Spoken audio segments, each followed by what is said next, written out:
Hello, welcome to day four of reading Five People Who Died During Sex and 100 Other Terribly Tasteless Lists, historical fact reader.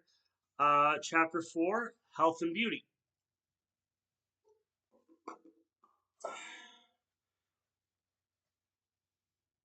10 presidential illnesses. George Washington. During his first year in office, he developed a huge, pus-filled carbuncle that made him seriously ill. Shortly afterward, he caught a cold in Boston. The start of a minor epidemic of what his enemies called Washington influenza. In May 1790, he almost died from pneumonia, causing him to reflect that one more serious illness would surely put me to sleep with my fathers. Despite his pessimism, death did not come until 1799, 2 years after his retirement from the presidency. He rode around his plantation in the rain, complained of a sore throat, and by the following evening had suffocated to death, his airway blocked by a swollen epiglottis. Washington, who had a morbid fear of premature burial, had left instructions that he was to be laid out for 3 days, just to be on the safe side. William Henry Harrison. He caught a severe cold while giving his 2-hour inaugural speech on a wet day in 1841. Within days of taking office, was seriously ill with pneumonia and congestion of the liver, finally expiring 4 weeks later. Most people blamed it on poor White House heating. However, Globe editor Francis Preston Blair, not allowing the death of a president to interrupt his assault on the administration, blamed it on the Whigs, who had never before held the presidency. Zachary Taylor became sick while attending Independence Day ceremonies in the sweltering heat at the Washington Monument on July 4th and died suddenly a few days later. The cause of death was disputed. Officially listed as gastroenteritis, inflammation of the stomach and intestines, the cause is generally believed to be that Taylor ate cherries tainted with typhoid. Conspiracy theorists maintain that the president had been assassinated, probably by arsenic poisoning. This was disproved 141 years after his death, when his remains were exhumed, and samples of hair and fingernail tissue showed no trace of arsenic. Abraham Lincoln. Lincoln probably suffered from Marfan syndrome, which could account for his extreme lankiness and disproportionately long limbs. He also suffered from regular bouts of serious depression, variously ascribed to a hereditary disposition. His mother and sister both suffered from melancholia, a bang on the head after falling from a horse, and syphilitis and syphilis. Shortly after delivering the Gettysburg Address, Lincoln got sick and was covered with red blotches. His doctors diagnosed him with a mild form of smallpox and informed him that the disease was highly contagious. Lincoln replied, "Now I have something I can give everybody." Grover Cleveland, a heavy smoker. He had a large cancerous growth on his upper palate on his cigar chewing side, a condition kept so secret that even his vice president didn't know about it. In 1893, Cleveland underwent a risky operation aboard his yacht, kept secret from the public, the press, and the cabinet. The evident problem with the president's mouth would be later explained as a severe toothache. Woodrow Wilson, in the middle of a lecture tour in 1919, he suffered a major stroke, resulting in a brain damage and paralysis, turning his trademark radiant smile into a frightening leer. The White House effected a massive cover up as Wilson lay seriously ill and incapacitated for 7 months, during which time 28 bills were passed without the president's signature. Wilson's illness was kept a secret from the cabinet and even the vice president, and from the American public, who learned about it only years after his death. Franklin Delano Roosevelt. He suffered a severe attack of poliomyelitis when he was 39 years old, resulting in toe paralysis of both legs to the hips. His condition led to the biggest public deception in the history of presidential illnesses, pulled off with the full cooperation of the press. Newsreel never showed him being wheeled or carried, and of the 35,000 photographs of Roosevelt in the presidential library, only two show him in a wheelchair.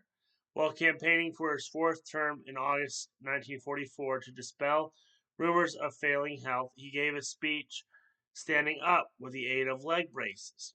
The effort involved made him ill, but he complained of pains in the back of the head. FDR died unexpectedly on April 12, 1945, less than 6 months after being elected to a fourth term in office. Dwight D. Eisenhower. He had a major heart attack that required emergency treatment just 18 months into his presidency in 1955, but he broke with the president by releasing the information about his illness to the public, although most of what the public learned was carefully screened. 9 months later, a serious bowel obstruction caused him to have another tricky operation. The procedure his surgeons were reluctant to perform given his recent heart problems. In November 1957, with 3 years of his second term in office remaining, he suffered a stroke that seriously affected his speech, but returned to work after just 3 days. John F. Kennedy, winning the presidential campaign based almost entirely on his alleged youthful vigor, he suffered from a variety of afflictions, including Addison's disease, a deficiency of the adrenal glands. It was treated with a type of steroid associated with psychiatric side effects, including depression, mania, confusion, and disorientation. He also had back problems so severe that he could not pick up his son. This was treated with highly suspect injections from Max Dr. Feelgood Jacobson. 9 years after Kennedy's death, Jacobson was barred from practicing medicine after being found guilty of 48 counts of professional misconduct, mostly involving the illegal prescription of amphetamines to patients. Lyndon B. Johnson underwent a major operation to remove his gallbladder and stone from his uterus. Unknown to the public and to the press, Johnson had a history of heart trouble and developed a dangerously accelerated heartbeat while undergoing anesthesia. To allow the suspicious to ally suspicions, the White House press secretly bluffed his way to the president's clairvoyance by putting out film of Lady Bird Johnson planting a tree outside a hospital room window and the president himself watching Hello Dolly on television. The recovering Johnson was eager to discuss the heroic job of the doctors had done while holding a press conference in Bethesda Naval Hospital grounds. He suddenly whipped up his pajama top to reveal a 12-inch scar under his right ribs, noting those fellows had to go through 34 feet of intestine. It wasn't the first time Johnson chose this method to illustrate a medical point. Once he dropped his trousers at the White House reception to show off a hernia repair. Foul play, 10 great sporting scandals. AD 67. Roman chariot racers doped themselves and their horses with the mysterious herbal infusions, including a solution of dried boar's dung to promote muscle growth in the search for speed. Emperor Nero outcheats them all when he competes in the AD 67 Olympic Games and bribes judges to declare him chariot champion despite the fact that he had fallen out and failed to finish the race.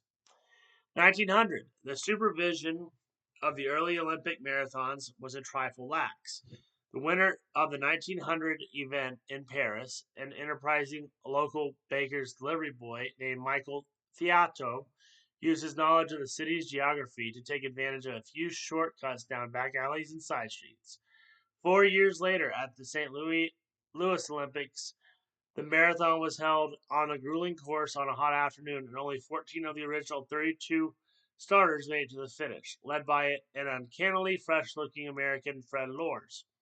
He was just about to accept his gold medal on the winner's podium when word got around that he had hitched a lift from a passing motorist who had dropped him just outside the stadium after conveying him the last 11 miles. Controversially, his gold medal went to Thomas Hicks, whose trainers had given him a mixture of brandy and strychnine to keep him going.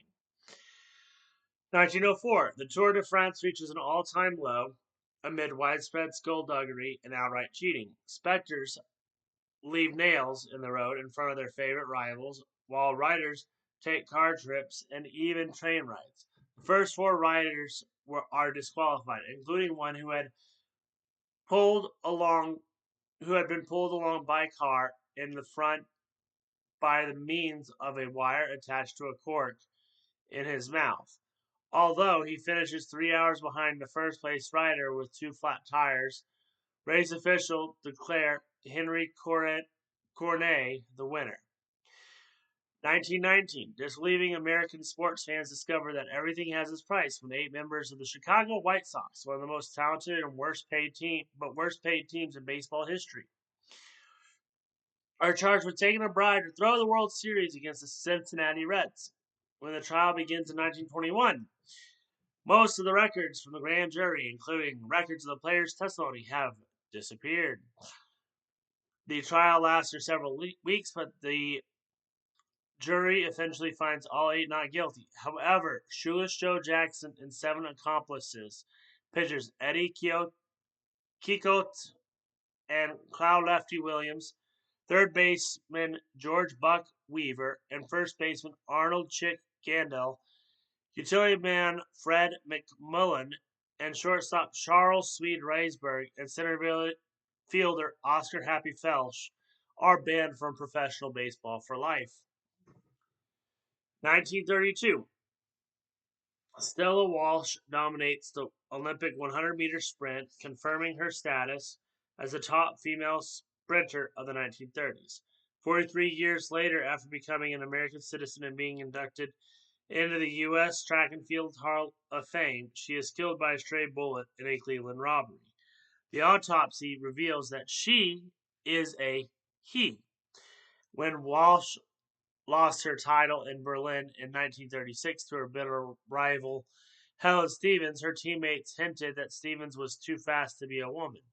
Doctors examined the new champion and confirmed that she was a female. 4 years later, another Olympic gender bender, Hitler Youth member Hermann Rushden, dreams of glory for the fatherland when he tapes on his genitalia and enters the Berlin Olympics as Dora.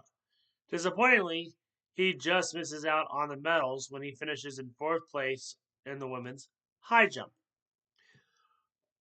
1972. Sports' most inventive cheat may have been Boris Onyshchenko, a Red Army major from Ukraine, a veteran of the modern pentathlon, 5-discipline event including fencing.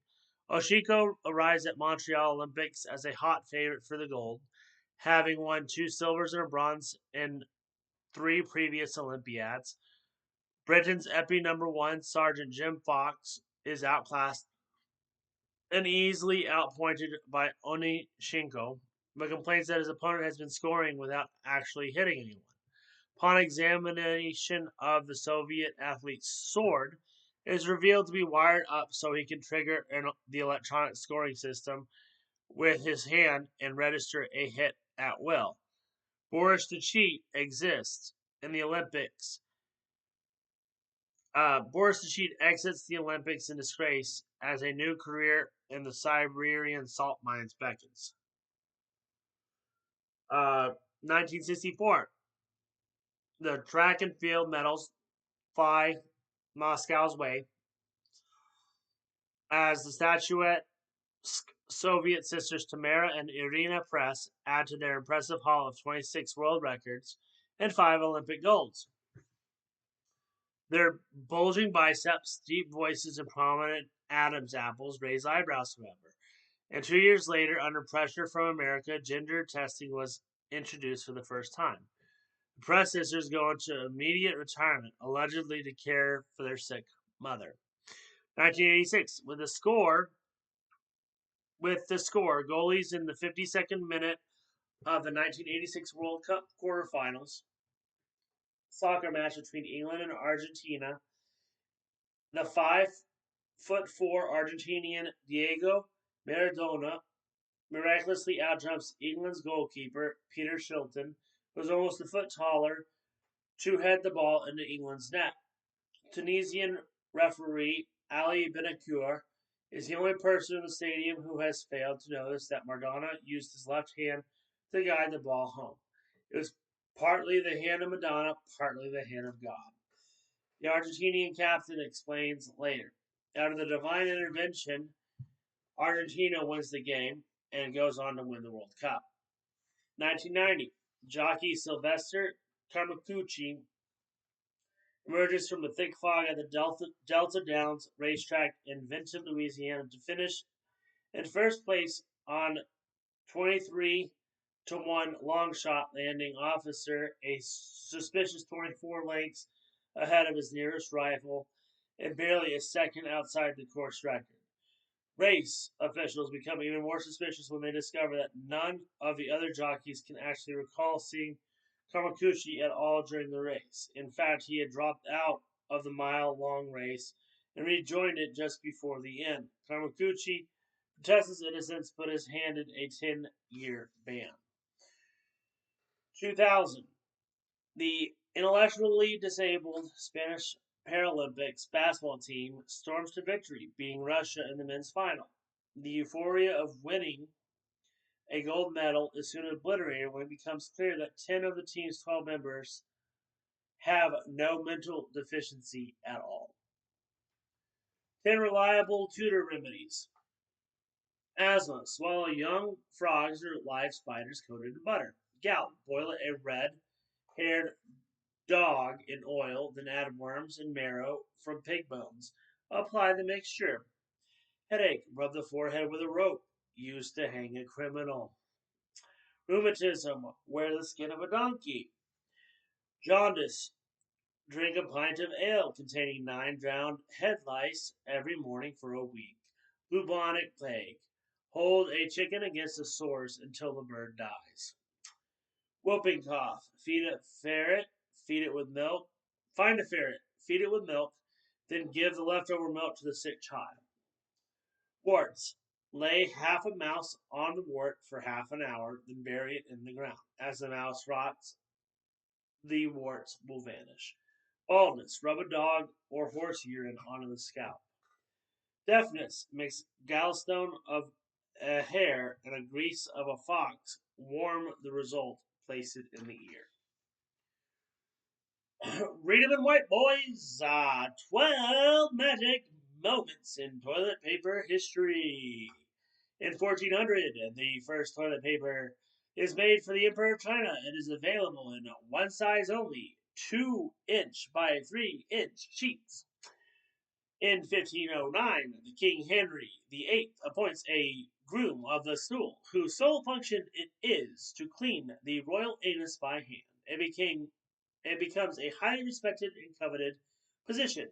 In 1725, the French author Francois Rabelais, in his book Gargantua, recommends wiping with nettles, velvet, handkerchiefs, carpet, or for added comfort, the neck of a goose. In 1750, mussel shells and corn cobs are widely used for cleaning purposes. However, Hawaiian Islanders, prefer to use coconut husks. In 1880, publishers of the Old Farmer's Almanac improved circulation by punching a hole in the corner of their respective organ so it could be hung on a nail in the outhouse. In 1890, the Scott Paper Company manufactures its first perforated toilet paper roll, but is reluctant to put its name on its groundbreaking product. It demurely described in their advertisement as curl papers for hairdressing. In 1930, Sears customers are enraged when their catalog, another popular outhouse choice, is produced on glossy, non-absorbent paper. In 1942, Britain's first soft two-ply toilet paper is advertised but as splinter-free is available only from Harrods. Meanwhile, the country's best-selling novelty toilet paper is a single-ply printed with images of Adolf Hitler. In 1967, during a recording session for Sgt. Pepper's Lonely Hearts Club Band, Beatles' George Harrison complains to EMI about the studio's hard, scratchy toilet paper. An executive decision is taken at the boardroom level to replace it with a softer variety.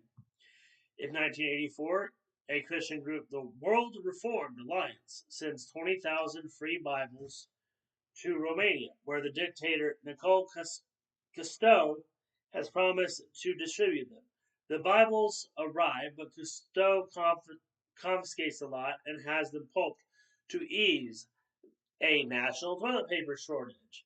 The quality of Romanian pulping is so poor, however, that words such as God and Jeremiah were still clearly visible. In 1994, a severe toilet paper shortage in Cuba led to the ransacking of the library, where rare books are stolen and torn apart. An official explains that most Cubans have long since used up their telephone books. In 1999, Japanese investors unveiled the paperless toilet, a device that washes, rinses, blow dries the user's bottom with a heating element. History's 10 greatest fashion mistakes. See-through togas, de rigueur. In Emperor Nero's Rome, these diaphanous garments exposing both the breast and genitals left nothing to the imagination. Complained the Roman philosophy Seneca, our women have nothing left to reveal to their lovers in the bedroom that they have not already shown on the street. The codpiece. In 1482, King Edward IV introduced a law that forbade a person below the rank of lord to expose their private parts in public. The answer was the essential fashion accessory for the Renaissance man, cut to fit snugly around the male member like a finger of a glove.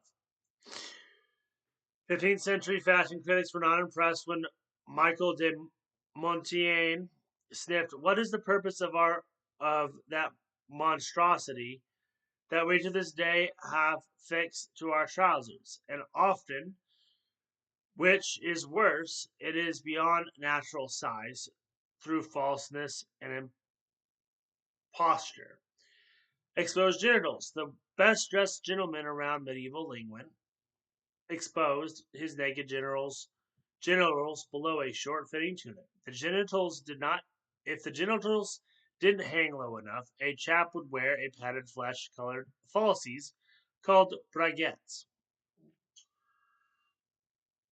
Flea cravats. These were designed to catch Pollux irritans, also called the human flea, and were worn for about 200 years from the 14th century onward by Renaissance ladies. The furry human flea collars were removed and shaken out so to lessen the chance of fleas coming into contact with the rest of their clothing. False eyebrows. These became highly desirable amongst 18th century men and women who wore sets of eyebrows cut from mouse skin and stuck on with fish glue to make them appear fashionably surprised. Bound feet. According to one of several versions of the story, the Chinese fetish for foot binding, designed literally to keep women in their place, dates back from the 13th century with the Empress Taki, who was born with a club foot.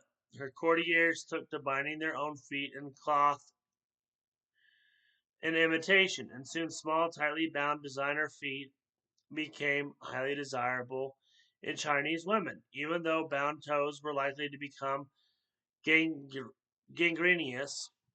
Chinese husbands, meanwhile, encouraged foot binding because their crippled wives were less likely to run off.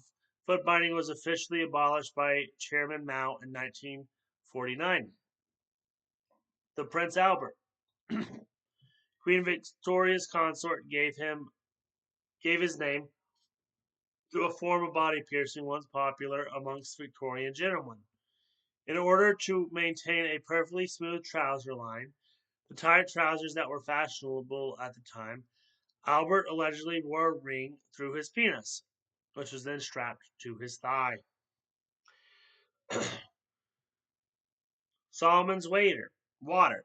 This was a 16th century facelift guaranteed to eliminate spots, freckles, and warts. The application of a blowtorch to your face would have had similar consequences, as the chief ingredient to the top selling lotion was mercury, which burned away the outer layers of skin and corroded the flesh underneath. Another side effect was that the teeth fell out even more quickly than was usual at the time. Hair removal by irradiation, an indispensable item in the best North American beauty parlors in the 1920s, was the recently invented X-ray machine, employed to remove unwanted facial and body hair. Other treatments available included radioactive face creams to lighten the skin and radioactive toothpaste for whiter teeth and better digestion, after which the customer could enjoy a radium laced chocolate bar. As recently as 1953, a company in Denver was promoting a radium based contraceptive jelly. Colored teeth. In 16th century ladies colored their teeth red or green. Russian women, however, always dyed theirs black. 12 phobias. Apotemnophobia, fear of amputees. Bolshephobia, fear of Bolsheviks. Bromidrophobia or bromidrophobia, fear of body odor. Defecal oophobia, fear of painful bowel moves. Urotophobia, fear of female genitalia. Geniophobia, fear of chins. Medomalcophobia, fear of losing an erection. Popophobia, fear of the Pope. Peladophobia, fear of bald people. Tiniophobia, fear of tapeworms. Venostrophobia, fear of beautiful women. Zimiophobia, fear of the great mole rat. 10 phobias of the famous. Augustus Caesar, King Henry III of France, Napoleon Bonaparte, and Benito Mussolini and Adolf Hitler are allurophobia, or a fear of cats.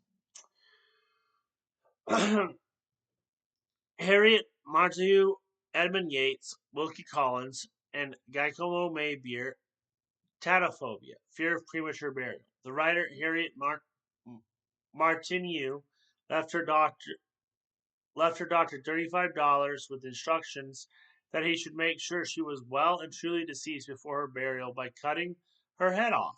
The novelist Edmund Yates similarly left a fee for any surgeon of any kind enough to slit his jugular vein before internment. The novelist Wilkie Collins always carried a letter with him, or employing anyone finding him dead to contact the nearest doctor for a second opinion.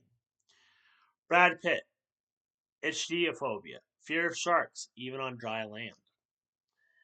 Nicole Casco, Benito Mussolini, Marlene Dietrich, bacillophobia, aka a fear of germs. The Roman dictator Cusco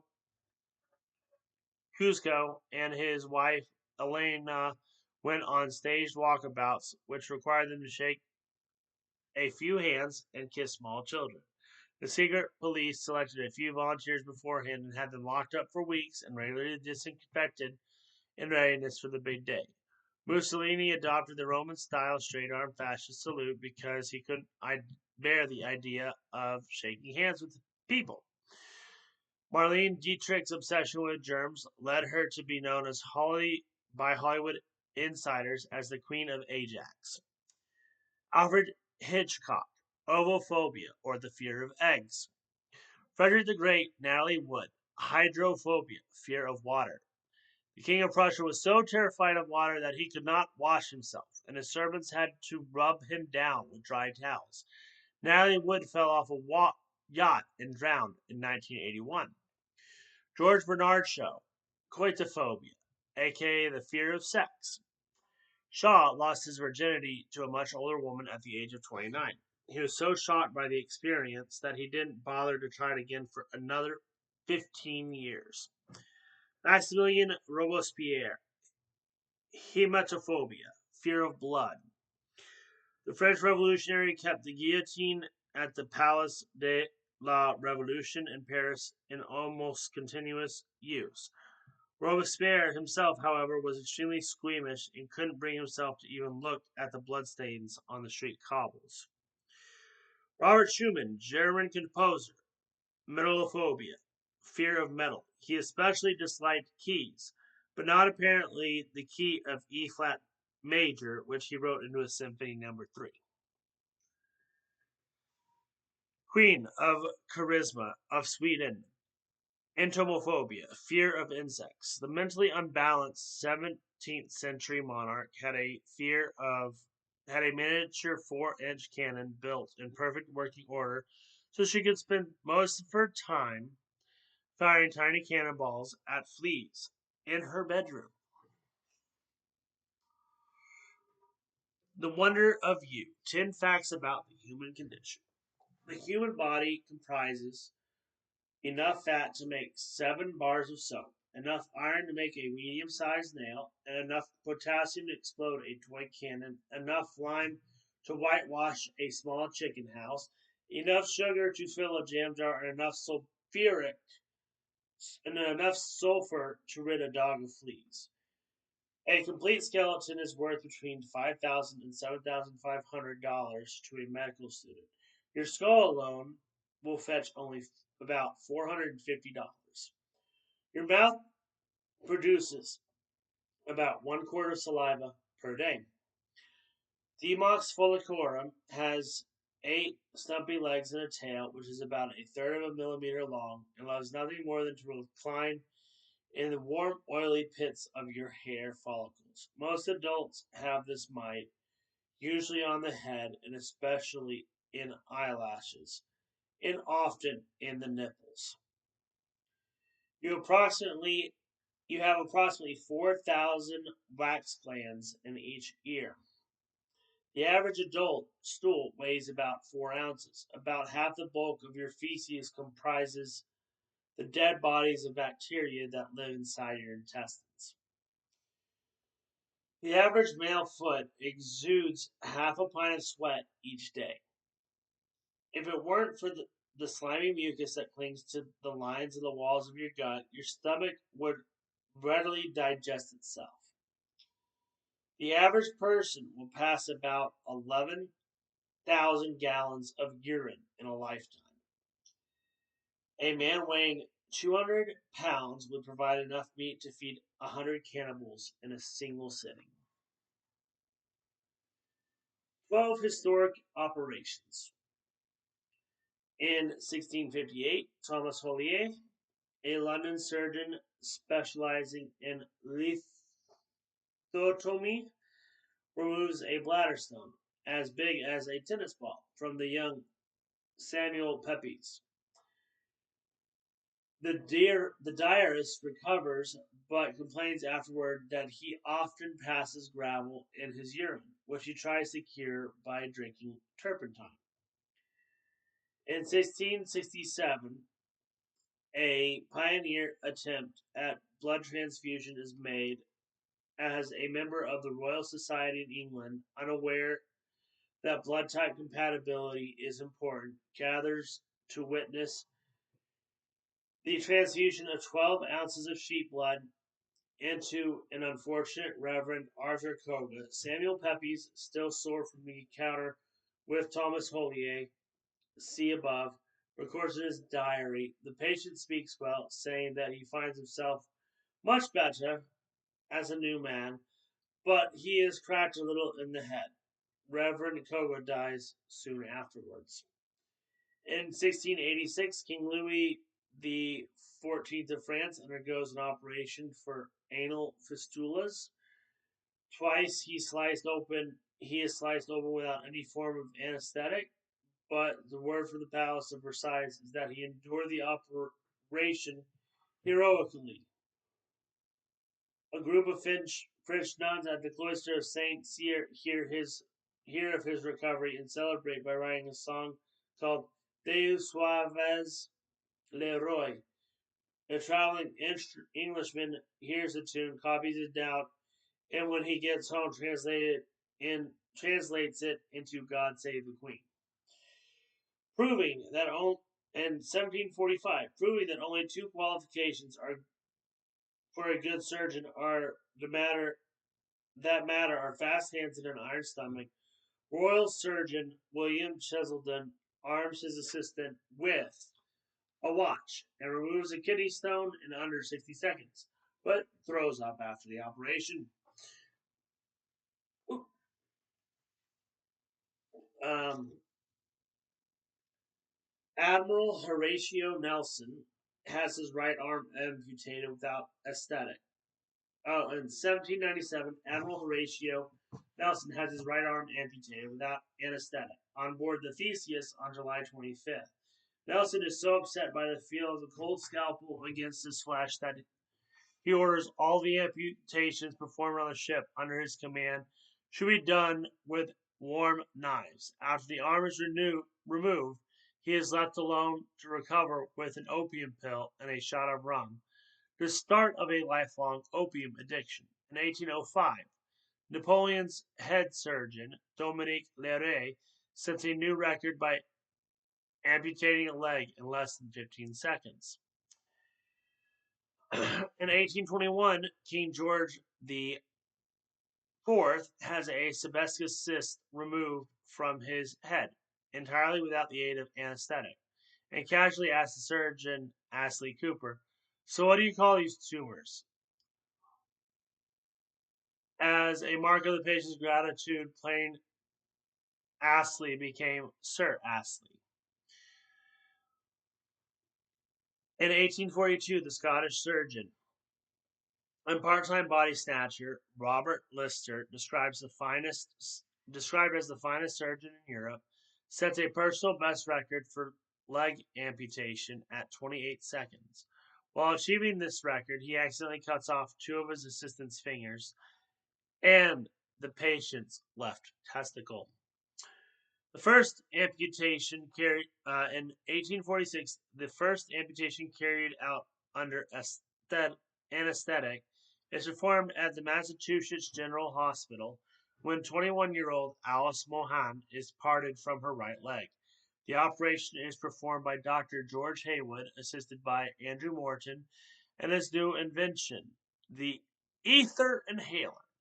When the young woman regains consciousness, Haywood, understandably pleased with his effort, plucks the leg from the sawdust where it lays and waves it triumphantly under her nose, saying, "It's all done, Alice."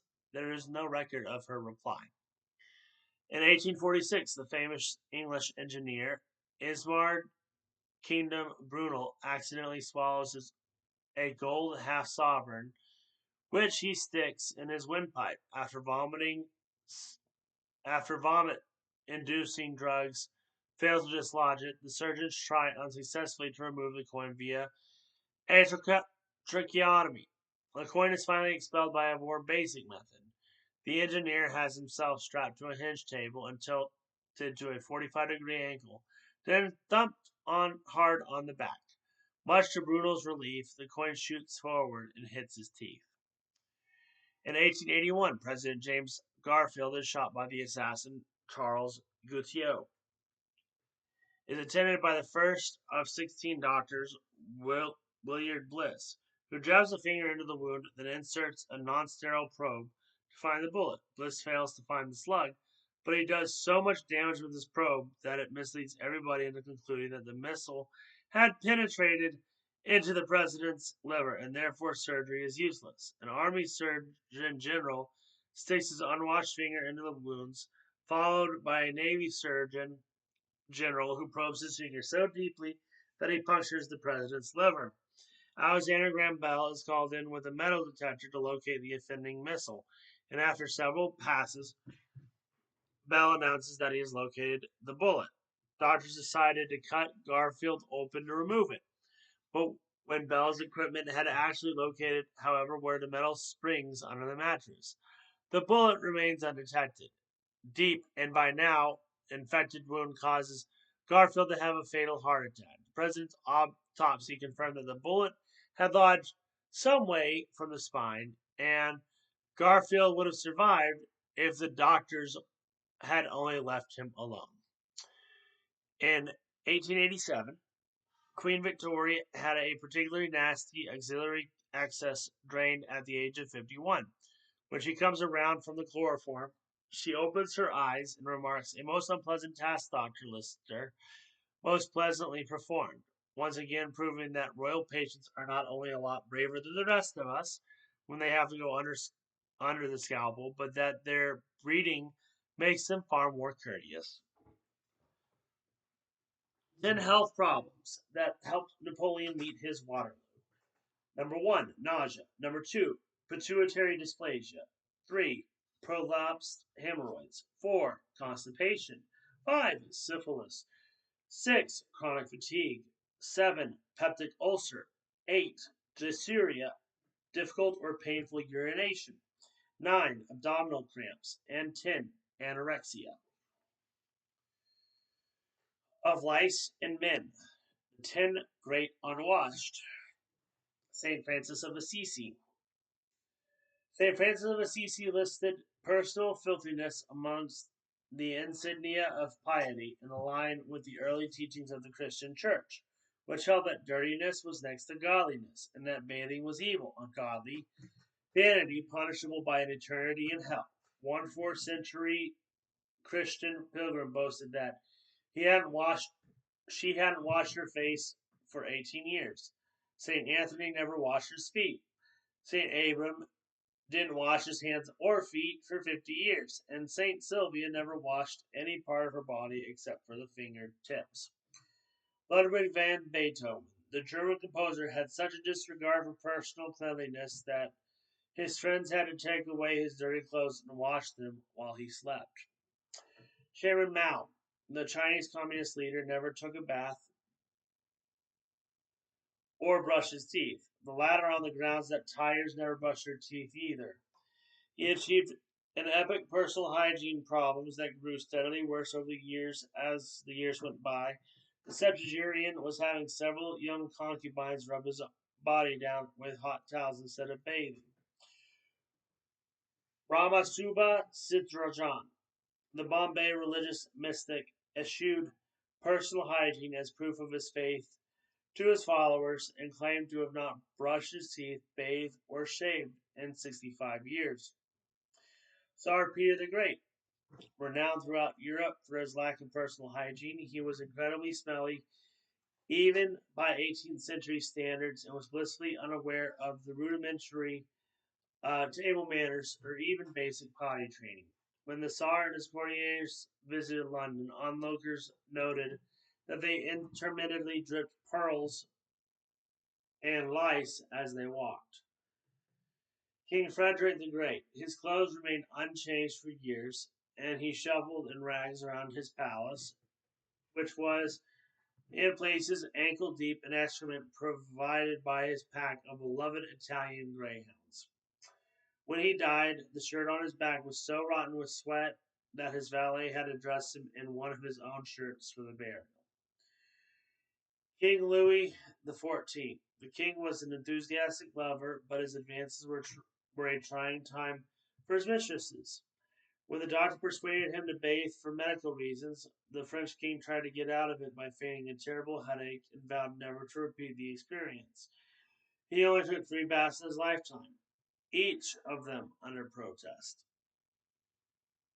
Genghis Khan, the Mongol ruler's warriors, were a superstitious bunch who believed that washing was a sacrilege. There was also a more practical reason for the lax approach to absolutions. The thick crust of dirt that covered their bodies throughout their lives helped them withstand temperatures as low as minus 43 degrees Fahrenheit. The Khonsmen used their lack of hygiene as a weapon of psychological warfare. Their enemies could smell the festering Mongol hordes long before they could see them, and were often paralyzed by fear by the time they arrived. The 11th Duke of Norfolk, renowned as one of the richest and smelliest men in England, the Dirty Duke, never once voluntarily bathed in his entire life.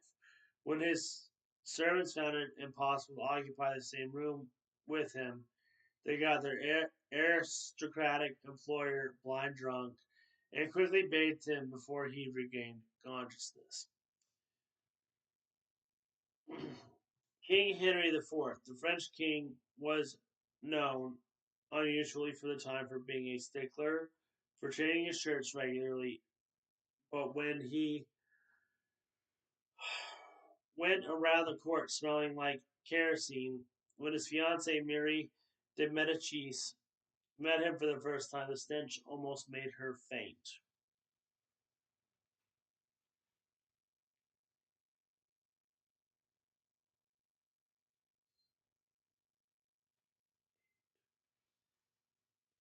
Pages. Um, Hang on, I need to drink up. Drinking tea.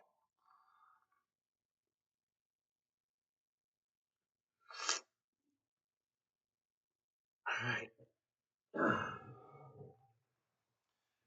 10 dangerous doctors.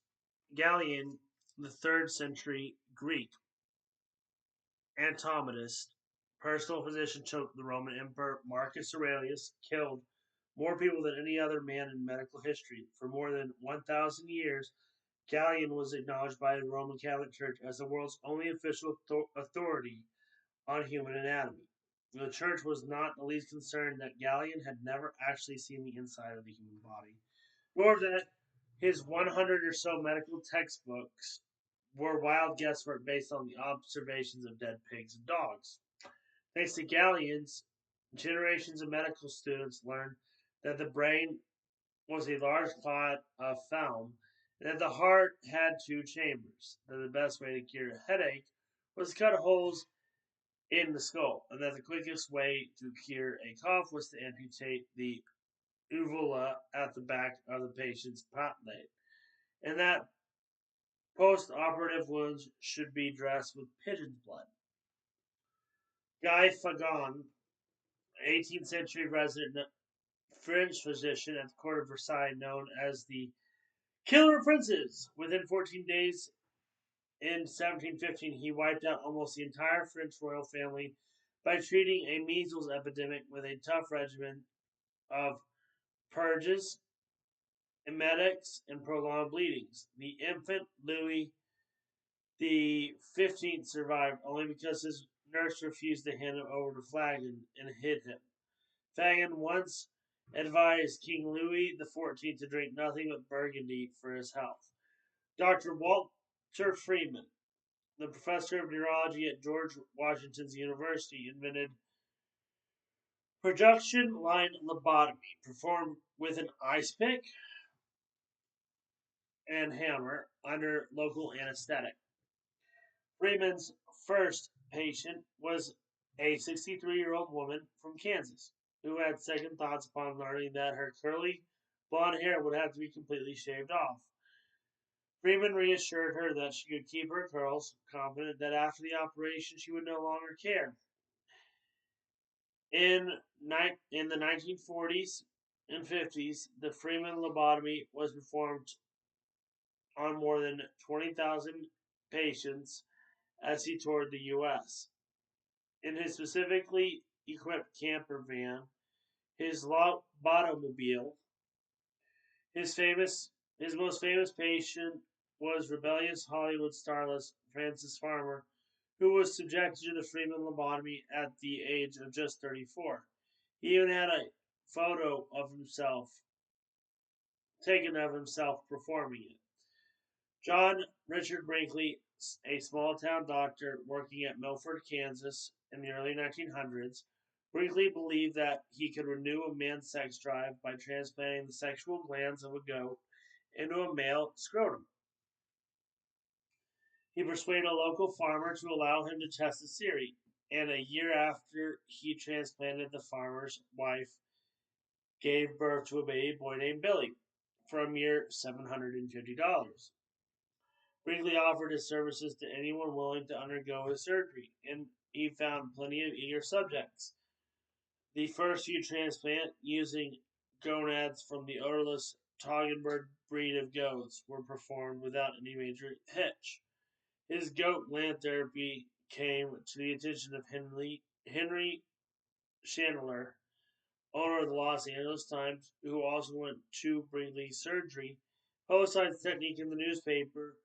The publicity made Brinkley famous, but it also came with unwanted attentions of the California's state medical authorities, who quickly revoked his license to practice and began criminal proceedings. In the 1930s, Brinkley's hit upon a new radio scam, Dr. Brinkley's medical question box. Listeners were invited to write him with their health problems, and he would prescribe his own treatments on air. His cures were invariably involved his own product line of patent medicines, which for the most part were colored water. Roland Sanchez, minutes before going into surgery to have his gangrene right foot amputated in February 1995, the 51-year-old diabetic William King joked with staff of the University Community Hospital in Tampa, Florida, "Make sure you don't take the wrong one." King awoke to discover the surgeon Rolando Sanchez had inadvertently removed his left foot, leaving the gargantuan foot intact. He subsequently had both legs amputated and below the knee, and settled with the surgeon for $25,000. Later, the hospital revealed that it had implemented a new system to make sure that such a ghastly incident would never be repeated. In the future, the word "no" would be written in marker pen on all limbs that were not to be amputated. Dr. Theodore Morell. Morell was Adolf Hitler's personal doctor from the mid-1930s onward. Hitler was prone to temper tantrums that became worse as World War II went on, prompting his subordinate to nickname him the carpet biter. These mood swings were accelerated by a variety of minor ailments, including stomach cramps and chronic insomnia, which Morell treated with a regimen of 28 separate medications, including some mercury lead compounds known to cause mental deterioration, and Dr. Kostner's anti-gas pills, a mysterious mixture of strychnine and belladonna. Morell also prescribed golden tablets containing huge amounts of caffeine and the highly addictive amphetamine Pervitin, large doses of which are known to cause disorientation, hallucinations, convulsions, and coma. In September 1940, Hitler threatens to bomb England with 1,000 tons of explosives. He later amended the figure to 5 tons because the original quantity arrived at under the influence of Morell's pills struck him as excessive on reflection. The physician who replaced Dr. Morell, Dr. Giesing, found that Hitler had been cumulatively poisoned over a period of many years by a variety of drugs in a truly horrifying concentration. Giesing, however, was not entirely blameless.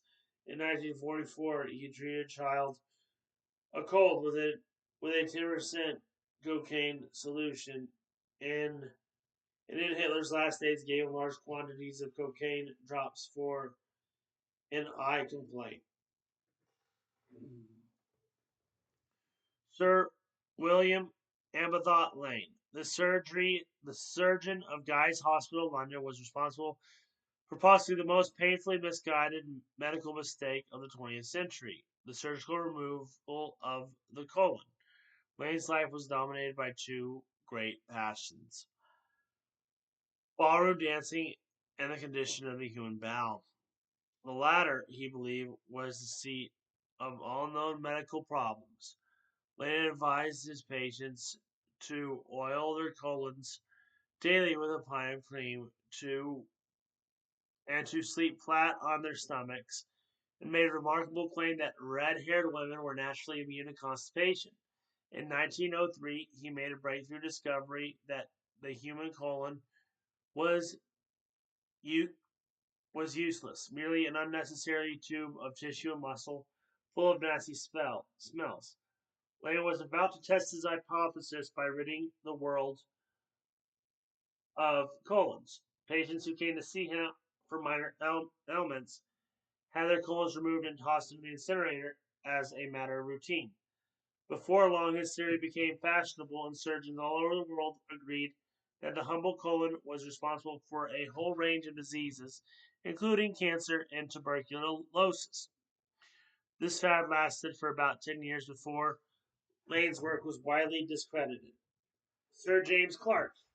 Queen Victoria spent much of her reign in the hands of this mysteriously incompetent court physician. Man once described as not fit to attend a sick cat. Clark was involved in a court scandal when one of the Queen's young unmarried ladies in waiting got sick with a swollen stomach, which convinced several people, including the Queen herself, that she was pregnant. To prove her innocence, Miss Hastings agreed to the humiliating internal examination by the Queen's doctor. Clark reported that although he could not find any evidence of pregnancy, he could see no other good reason for her swollen stomach. Then he produced a bizarre mechanical statement that concluded, although the lady in waiting was still a virgin, that didn't necessarily mean that she was not pregnant. He had come across a few cases in his time, he explained to the Queen, of pregnant virgins. The truth became evident as a few months later when the girl died in agony from a tumor on her liver. Clark's career should have been terminated, but the Queen retained his services, and when her husband, Prince Albert, became ill in November 1861, Dr. Clark was on hand to assure both the Prime Minister and the Queen of that. Albert was suffering from no more than a nasty cold, and there was absolutely no need for concern. Within weeks, 6 weeks, the prince was dead. Edward Bodkin, in 1999, this 56-year-old resident of Huntington, Indiana, was arrested and charged with performing unlicensed surgery after he had removed the testicles of at least 5 men. He was about to castrate the sixth when the patient panicked and handed over to the police a videotape Boydkin had lent him of some of the operations. Most of the testicles were recovered from several small jars in Boydkin's apartment, each labeled with dates of the procedures and the subjects. The genitals had either an L or an R. Boydkin admitted castrating his clients for free in exchange for the rights to videotape the operation and selling the films for $75 each. His discount gelding service improved with practice. At first, he used an art knife, manicure scissors, a curved needle, and a rusty nose pliers, but by the last castration, he was using surgical equipment purchased from a variety of people. Uh, sorry, purchased from a veterinary supply company and an anesthetic. When asked to comment on the patient's motives, State Prosecutor John Burnham said, "I can't sit here as a reasonable human being and give you an intelligent answer to that."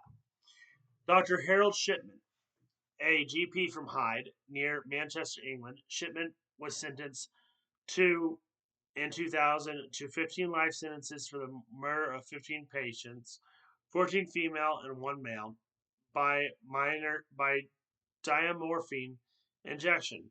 An inquest later concluded that Shipman was probably responsible for as many as 297 suspicious deaths during the 24 years he practiced in Hyde, including 8 patients in one street alone. His victims were mostly elderly, single women who gave Shipman the privacy he needed to administer lethal injections during home visits. No one, no motive was ever offered for the murders, but psychiatric reports suggest Shipman simply enjoyed watching people die. He was found hanged in his prison cell 4 years into his sentence.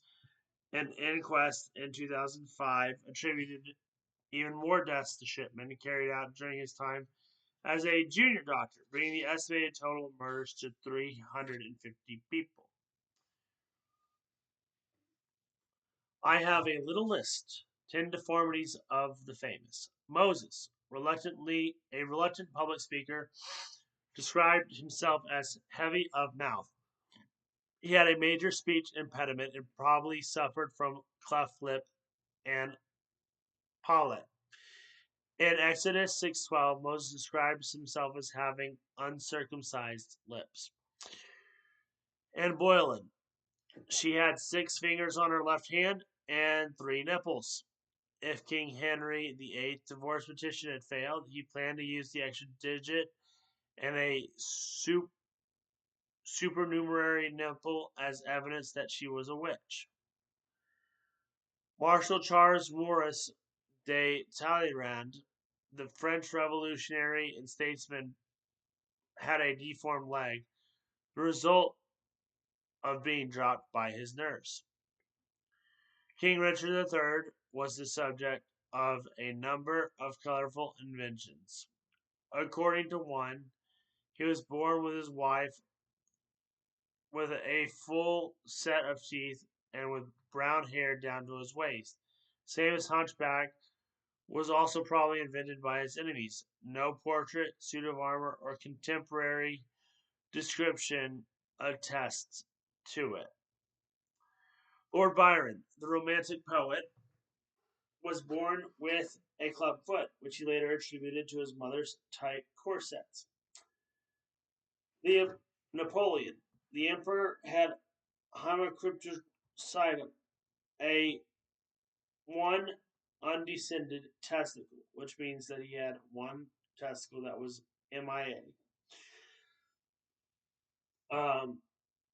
Kaiser Wilhelm II, his left arm was stunted and withered, the result of a completed breech birth.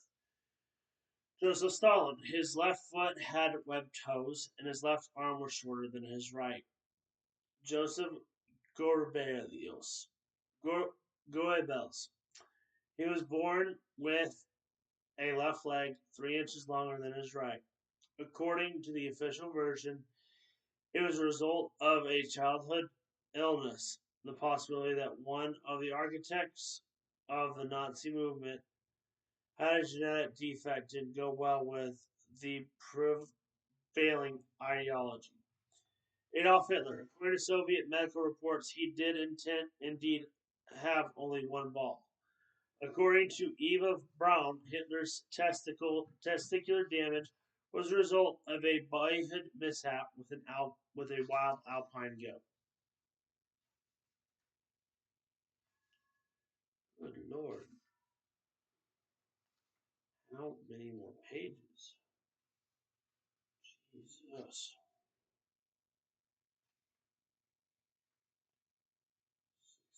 Oh God. This is a long one. 10 bad hair days. Mary Queen of Scots was bald, a secret she hid from even her closest acquaintances with a thick auburn wig. The fact that Mary was follically challenged became horribly clear the day of her execution. The executioner picked up her decapitated head by the hair to show it to the crowd, and her wig came away in his hand. In 1993, a 22-year-old Dutchman went on a rampage, caused $60,000 damage to a barbershop in England. He was upset because the barber had overdone his request for a slight trim. In 1994, hundreds of Uruguayans sued a local shampoo manufacturer after using the patent dandruff treatment Danderban. Within hours of using the shampoo, they all became completely bald. In March 1983, a Danish hair fetishist, Luigi Lungai, was jailed for life after he was found guilty of kidnapping and murdering a female German hitchhiker. Longley admitted that he'd washed her hair 4 times before strangling her. In 1966, Michael Potocki won a $400,000 malpractice award against surgeon Donald Brandy in Pittsburgh after Brandy promised Potocki a new head of hair. He achieved this by grabbing the hairy scalp at the back of Potocki's head and stretching it over the bald bit on top. Potocki became depressed after 6 unsuccessful operations to correct the problem and attempted suicide. The composer Gioacchino Rossini suffered from alopecia for in his later years, which made him completely bald. He took to wearing a wig. In exceptionally cold weather, however, he wore 2 or 3 wigs simultaneously. In 1994, Erstein and John Cushin sued the New York dog grooming salon Pet Pavilion after watching their Cocker Spaniel, Sandy, accidentally baked to death in an automated in an automatic blow dryer. In 1996, California hairdresser Joseph Middleton was sentenced to 60 days of community service. Middleton had masturbated with his free hand while doing a female customer's hair. At his trial, the court heard that he had been able to finish both jobs because the customer was too frightened to object. The Albanian dictator Enver Hoxha banned beards and long hair even on visiting foreigners. Albania's border barbers were employed to snip excess hair from all foreigners entering the country. The degree of hairiness was then noted in police files.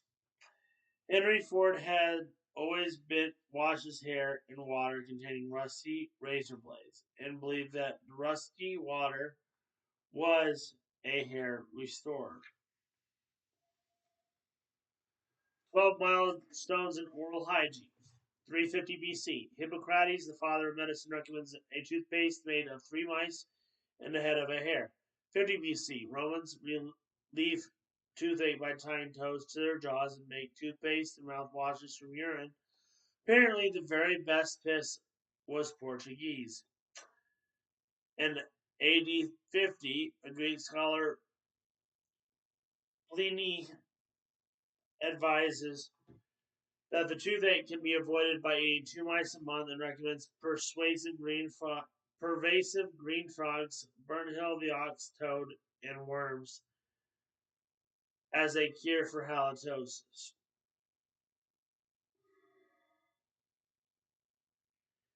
In 1950, Elizabethans relieved toothache by applying sweat from the anus of a cat that had been chased across the pod field. Queen Elizabeth I loses the last of her teeth and fills the holes in her mouth with cloth to improve her appearance in public. But somehow remains a virgin. In 1768, a lovely method of tooth tool extraction is perfected by Dr. Messenger Mosey, a resident physician, to the Chelsea Royal Hospital in London. He takes a strong piece of catgut, winds one end around his tooth, threads the other through a specially prepared bullet with a hole drilled through it, loads the bullet into his revolver, and fires. Monsey complains that he finds it difficult to persuade his friends and patients to follow his example. 1770. A London dentist, Martin van Bochel, promises gums, sockets, and patlet formed, fitted and finished and fixed without drawing stumps or causing pains. A bold claim given that he is working in the pre-anesthetic age. His technique amounts to hitting a prospective patient over the head with a large stick or blowing a trumpet in his ear seconds before the tooth is about to be pulled. In 1780, while spending time in a debtor's prison in London, an Englishman named William Addis carves a handle out of a cow's thigh bone, bores holes into it, and attaches bristles of cow hair, creating an exciting new dental accessory, the toothbrush.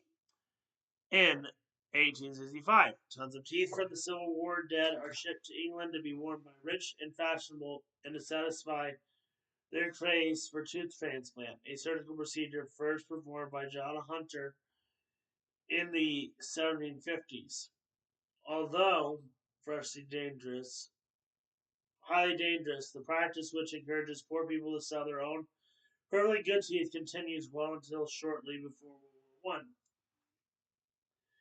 In 1980, cheap celluloid dentures are invented by the English dentists who dislike handling teeth of dead men.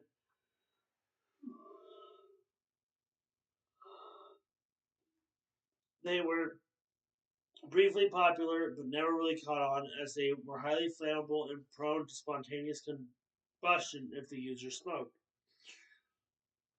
In 1884, the first use of anesthesia by nitrous oxide, aka laughing gas, is made by Horace Wells, a young dentist living in Connecticut. Wells didn't have long enough to enjoy the full rewards of his marvelous discovery. The medical profession left, and Wells, haunted by the ridicule, began sniffing chloroform. One day, in a chloroform-induced delirium, he ran into a street and doused two passing prostitutes with acid. Wells killed himself before his case came to trial. He smuggled a can of chloroform into his cell, opened a main artery, and bled painlessly to death. In 1938, Chinese boar hairs, the favorite material for toothbrush bristles, are replaced by nylon, which is considered hygienic, a more hygienic substitute. Boar hair bristles, although subject with bacterial growth, still account for 10% of toothbrush sales today worldwide. Following the death of one of his patients, Stephen Cobble, a dentist from Tennessee, in 1995, following the death of one of his patients, Stephen Cobble, a dentist from Tennessee, is charged with the professional incompetence.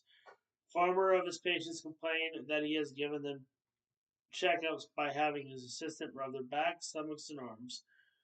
With a sedated them by administering injections to their groins and navels, transferred scar tissue from a cesarean section to treat a jaw disorder, made a patient stand with one foot on a stack of magazines, prescribed a diet of beef, salt, and eggs, and a quarter pound of butter daily.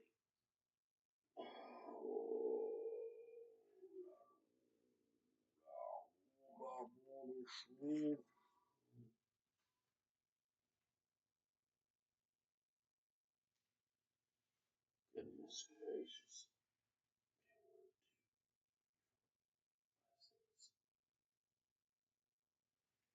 7,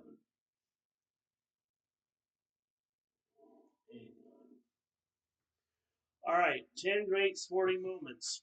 The Greek athlete in AD 165, the Greek athlete Perigenius set himself on fire during the Olympic Games to prove his faith in reincarnation.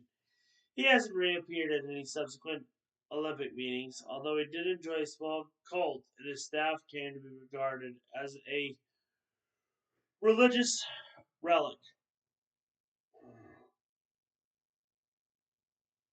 In 1850, the size of a regulation soccer ball, roughly the same as a man's head, is arrived by design. English authors enjoy kicking around the head of a dead Danish brigand. In 1649, the first grandstands were built around Tyburn Tree in London so that crowds of up to 100,000 can watch public hangings. In 1862, during interludes of the Great Civil War, both armies passed time by staging louse races. In 1925, Frank Hayes becomes the first deceased person to win a steeplechase. Hayes rides a 20-1 outsider sweet kiss to victory at Belmont Park. But when the horse owner and trainer go to congratulate him, they find him firmly attached to the saddle.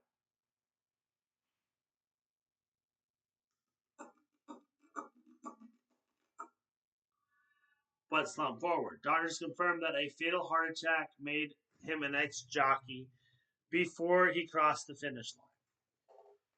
In 1956, Chairman Mao's Physical Culture and Sports Commission recognizes the new track and field event, the hand grenade throw. In 1976, at the Montreal Olympics, Princess Anne, a member of Britain's equestrian team, becomes the only female competitor allowed to forego a routine sex test. In 1978, sports newscaster Phil Rizzuto, in the middle of his commentary during the baseball game, is informed of the sudden death of Pope Paul VI. Well, now, Rizzuto tells millions of baseball fans, that kind of puts a damper even on a Yankee win. In 1994, Colombian soccer player Andres Escobar is gunned down by an irate wine waiter after scoring a goal against his own team, a mistake that helped eliminate his country from the World Cup tournament. In 1996, at Thailand's pre-Olympic trials, the men's volleyball gold medal is won by a team of transsexuals from northern Lampang province. To the great disappointment of the players who have breasts but have yet to undergo genital surgery, none of them are selected for the Olympic team. Roid rage, 10 hemorrhoid sufferers, Socrates, aka Socrates, Emperor Nero, Alexander the Great, Martin Luther, and we're not talking Martin Luther King Jr., we are talking the original Martin Luther, Lewis Carroll, Charles Dickens, Edgar Allan Poe, Percy Bysshe Shelley, Queen Victoria, and Marilyn Monroe. Who knew that such a pretty blonde would have the roids? 10 cures no longer recommended by the medical profession. 1. The Roman physician Pliny the Elder taught that human urine was an excellent remedy for dandruff, running sores, venereal disease, and mad dog and snake bites. 2. In the Middle Ages, it is fashionable to eat and to rub into the body parts of the ancient Egyptian mummies for medical purposes. The body parts of decomposing Egyptians were widely touted as a cure for abstinence, fractures, contusions, paralysis, migraine, epilepsy, sore throats, nausea, disorders of the liver and spleen, and internal ulcers. Mummy trafficking became a lucrative and highly organized business, starting in Egyptian tombs and following a well-planned route through Europe. The bottom finally fell out of the mummy market in the late 17th century when people found out that the dealers were selling fake mummies made from recently murdered slaves. Number 3, the most popular cure for leprosy in the Middle Ages was bathed in the blood of a dog. If a dog wasn't available, a 2-year-old's child's blood would do. And the number 4, in the 16th century, most learned people were convinced of the magical medical properties of the bezoar stones. Hard secretions often formed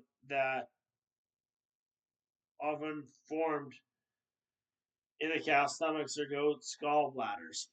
The groundbreaking French barber surgeon Ambrose Pierre offended many people, especially the French King Charles IX, who was a big Bezoar fan when he suggested the stones were completely useless. Pierre decided to set up the experiment to prove his points. The cook, who had been convicted of theft and sentenced to public strangulation, was offered a chance between receiving the his sentence and swallowing a lethal poison along with the bezoar stone, thought to be the perfect antidote. He chose the latter and died. King Charles concluded from this experiment that Cook's bezoar stone had been a fake. The 17th century German surgeon Wilhelm Hilden advised the use of post-operative balm made from powdered mummy, earthworms, iron oxide, big brains, and moss from the skull of a man who had been hanged under the sign of Venus.